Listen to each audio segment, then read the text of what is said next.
L'Instant Mag de Magali Barthès. Belle de Mars. Ce nouveau restaurant ouvert il y a 2 mois met à l'honneur les producteurs de notre chère Provence.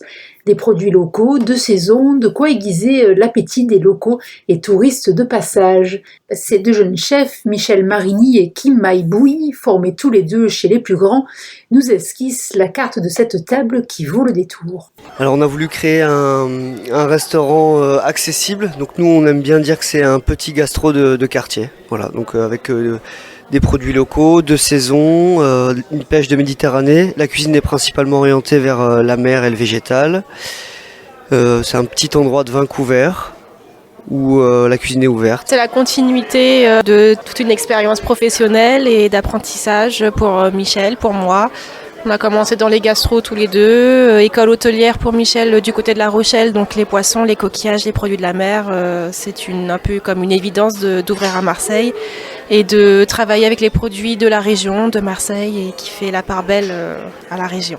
Et parmi les produits qui honorent notre belle région, il faut aussi aller chercher les condiments. Laurent Boyer, fondateur de la marque Côte Bleue, fait partie des rares producteurs français de vinaigre artisanal qui confèrent au plat des arômes que l'on ne trouve pas dans les vinaigres classiques. À travailler en 100% naturel, on est 3 ou 4 en France. Voilà, donc l'idée c'est de proposer des vinaigres, de créer et de proposer des vinaigres de vin de Provence, 100% naturel, bio et biodynamique.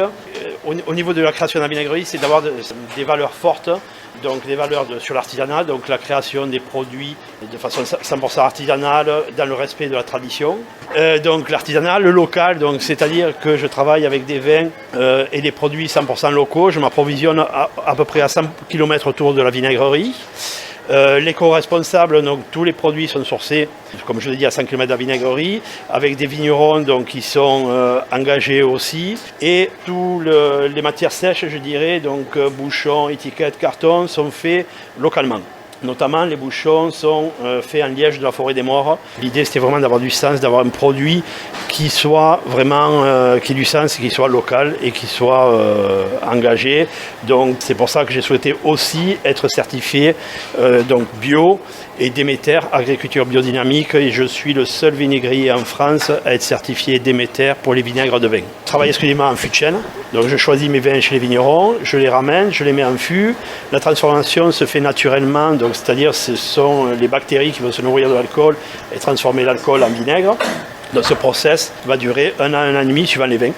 Et c'est vraiment au goût que je vais déterminer quand le vinaigre est propre à consommer. Je suis en phase de développement aussi.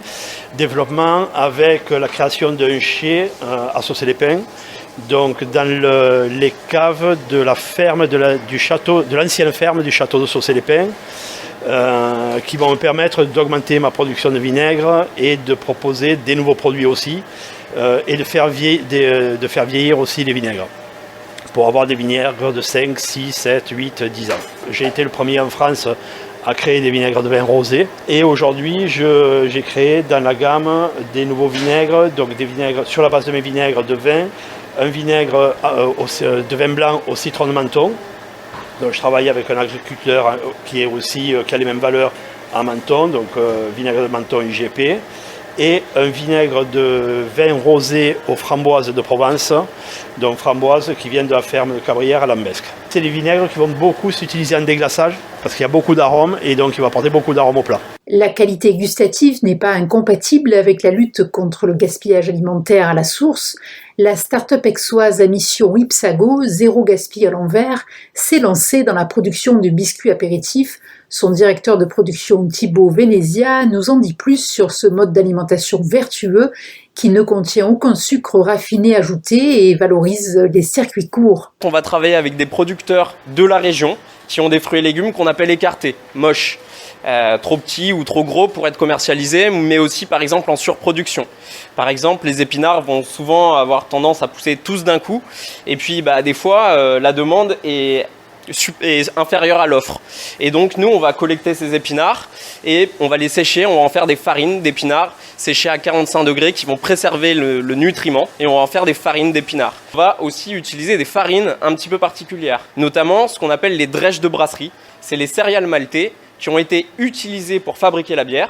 Une fois qu'elles ont été concassées avec de l'eau bouillante pour extraire en fait tout le glucide de la céréale, qui va être le premier élément de la bière, nous on va récupérer en fait ce résidu qui s'appelle en fait la drèche, et on va avec des process innovants. Donc là on a fait beaucoup de recherche et développement pour arriver à ça. On va faire une farine qui est extrêmement riche en fibres, en protéines, mais surtout qui gustativement a un petit goût de noisette torréfiée qui est très intéressante. Et avec ces éléments, mais aussi bien d'autres, on va en fait confectionner plusieurs gammes de biscuits. Donc on a des biscuits apéritifs qui sont faits avec des recettes assez élaborées, avec autour des épices aussi. Donc on a par exemple patate douce, noisette, romarin, qui est une alliance vraiment de la Méditerranée, je parle de celui-là principalement. Donc là on est dans la Provence avec du thym, du romarin, du curcuma, un peu d'ail, un peu de poivre, des petites noisettes qui viennent du Piémont, alors on ne les trouve pas encore ici, et on a ce tourteau de noisettes aussi, donc résidu de la presse de l'huile de noisette, avec toujours cette farine de drèche, et surtout des patates douces qui viennent de Venelle, au Nordex. C'est des patates douces qui vont faire 10 kg, que le producteur n'arrive pas à vendre parce qu'elles sont tout simplement trop grosses. Je ne sais pas si vous imaginez une patate douce de 10 kg. Donc nous, on est équipés pour les débactériser, les râper, les sécher, et on va faire une farine de patates douces orange locale qui est extrêmement intéressante sur le plan gustatif. Ensuite, on a des pétales de fruits séchés qui sont aussi là très intéressants sur le plan nutritionnel parce qu'on est vraiment essentiellement sur du fruit. Il y a 80% de fruits hors calibre. Je vais parler du pomme coco gingembre avec ces petites pommes de Provence qui viennent de Charleval. Là, on fait une purée de pommes à cru pour préserver les nutriments une fois qu'on va sécher nos purées à 45 degrés. Ce qui va vraiment permettre de préserver en fait les nutriments du fruit frais. On va ajouter de la coco. Alors la coco vient de loin, mais nous on la récupère juste à côté chez un brasseur qui fabrique une bière à la coco. Et donc on revalorise cette coco qui a donné déjà une partie de son arôme à la bière, et on va la réemployer, la sécher, la réincorporer dans notre biscuit pour apporter de la texture. On cherche aussi à lever un petit peu des fonds. Pour aller plus loin dans le recyclage, dans l'upcycling de ces coproduits. Et puis demain, peut-être proposer aussi des ingrédients aux artisans. La restauration d'entreprise aussi évolue. Thomas Arnaud, fondateur de la start-up allodienne Cozy, a développé des cantines connectées en entreprise avec des prix proches de ceux de tickets restaurants.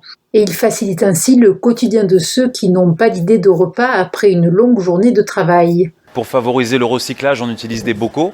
C'est-à-dire qu'on cuisine tout en bocal. Et donc on met à disposition dans les entreprises des frigos, c'est un frigo, mais où on a amené de la technologie, c'est-à-dire qu'il est plugué sur un back-office qui permet aux personnes, pour ouvrir, de passer un moyen de paiement comme dans une pompe à essence. Avant de mettre l'essence, on met sa carte bleue, ça met une empreinte. Là, le frigo s'ouvre et du coup on découvre tout l'univers culinaire en sachant qu'on va des entrées, plats, desserts. Également, mais des gammes de snacking avec des boissons soft et des barres de céréales. Tout est bio ou fair trade en boisson. Par exemple, il n'y a pas de coca. On a du Karma Cola ou du Fizz Cola.